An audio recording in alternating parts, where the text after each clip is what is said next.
सांगलीत इंधन संकट सरसावले, बहुतांश पेट्रोल पंप ड्राय. साधना, शिवराजसह अनेक पंपांवर स्टॉक संपल्याने नागरिक हैराण. गेल्या काही दिवसांपासून इंधन पुरवठ्याबाबत सुरू असलेल्या अनिश्चिततेचा मोठा फटका आज सांगलीकरांना बसला आहे.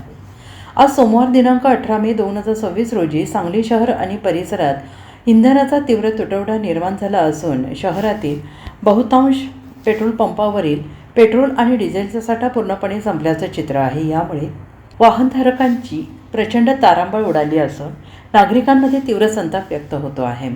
जामवाडी कर्णारोळ येथील प्रसिद्ध साधना शिवराज मोटर चालक मालक पेट्रोल पंपावरील इंधनाचा साठा आज पूर्णपणे संपुष्टात आला आहे. या पंपाबाहेर पेट्रोल उपलब्ध नाही असे फलक लावण्यात आले आहेत. केवळ हाच एक पंप नव्हे तर सांगलीतील ठराविक 2-4 पेट्रोल पंप सोडले असता शहरातील इतर कोणत्याही पेट्रोल पंपावर पेट्रोल उपलब्ध नाही.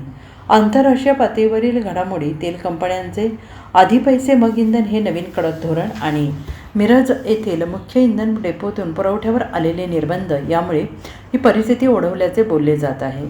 कंपन्यांकडून नियमितपणे आणि पुरेशा प्रमाणात टँकर उपलब्ध न झाल्याने पंपांवरील साठा संपला आहे. सकाळपासूनच नोकरी, व्यवसाय आणि महत्त्वाच्या कामासाठी बाहेर पडलेल्या दुचाकी, चारचाकी वाहनधारकांना एका पंपावरून दुसऱ्या पंपावर फेऱ्या माराव्या लागत आहेत.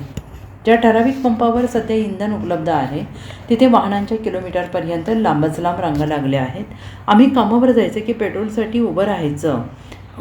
अनेक पंपांवर फेऱ्या मारल्या पण कुठेही पेट्रोल सापडलं नाही. प्रशासनाने यामध्ये त्वरित लक्ष घालावे अशी नागरिकांची मागणी आहे. Bureau report, SBN Marathi, Sangli.